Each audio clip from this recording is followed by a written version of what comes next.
Greetings everyone! I just wanted to make this video because I think it could help. This is how demons attack. This is coming from personal experience. I've had a lot of people think that demons will attack you by coming into your house and moving things around, closing doors, like Paranormal Activity type movie, or like doing stuff like a poltergeist. Now, yes, they can do that. I know from experience, but that's not their preferred method. Their preferred method is to attack you subtly. Okay? Basically, put ideas, thoughts into your mind. It's almost like they're whispering to you. Now, you don't hear somebody like literally in your ear going, hey, you don't hear that. You just, it's just like, just thought, basically, that just kind of pops up into your head. And that's what they're doing. You might recall maybe some kind of sinful thoughts pop into your head when you were doing the most innocent of things. Maybe you were playing Mario Kart, and all of a sudden this weird, sinful thought popped into your head. Lustful maybe, fornication, the desire to drink.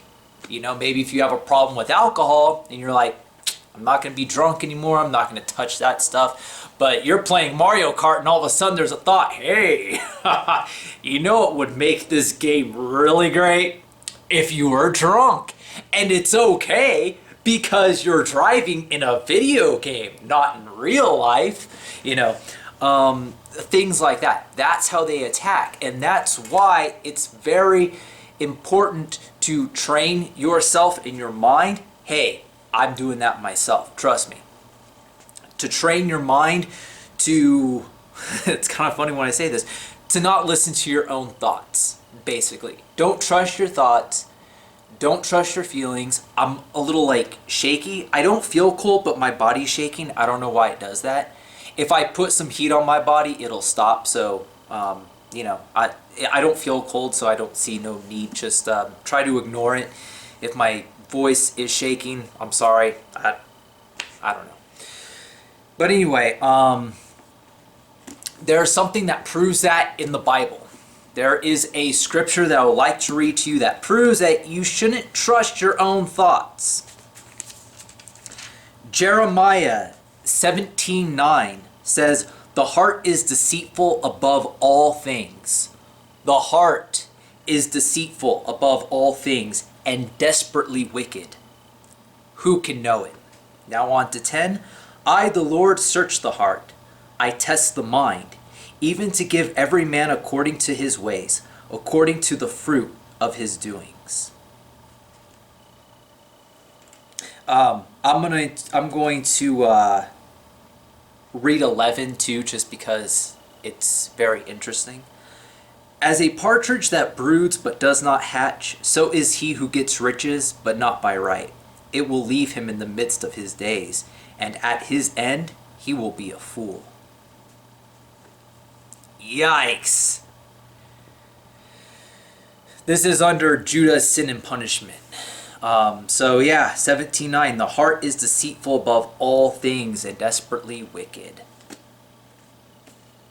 It's funny how the world's always like, follow your heart. You just gotta follow your heart. Do what your heart tells you. Yeah, well, God will tell you, that's not a good idea. Don't do that. How many times, and if you think about it, how many times have you gone with your heart and then were left broken?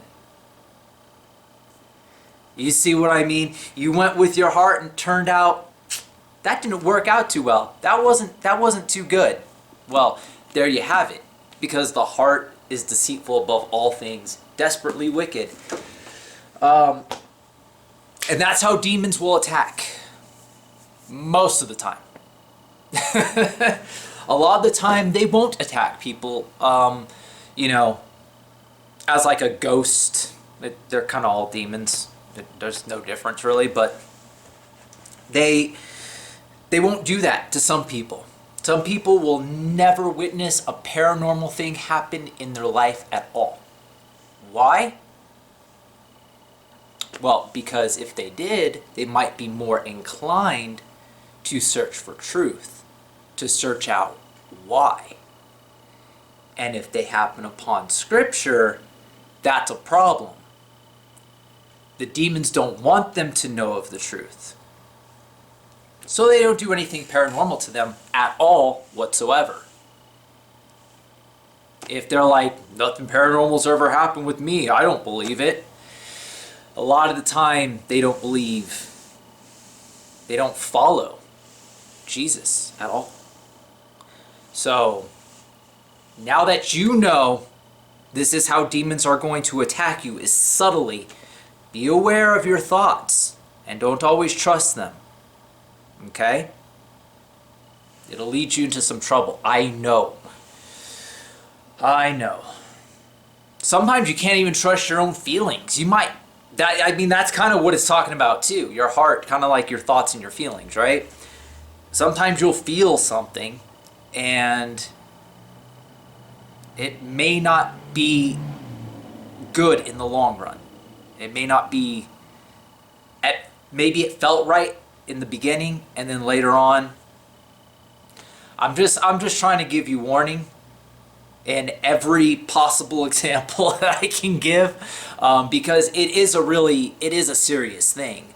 That's how people can turn away from the faith and lose their faith, is following their heart, listening to thoughts that weren't necessarily on their own accord. Now that doesn't mean that every sinful thought that you have is from a demon, but you want to be aware of that voice that's like, oh, it'll be all right to have a drink while playing Mario Kart. Oh, it's okay, it's a special occasion, just have one. And that person goes, okay, yeah, just one. And then what happens? It doesn't stop at one. And it gets way out of control. I've known people like that. People all day, every hour on the hour, drinking a beer. It was crazy. So, hopefully this helps some of you out. I know I was kind of like hammering on like, don't trust your thoughts. But that's because I really want you to understand this is how demons are going to operate.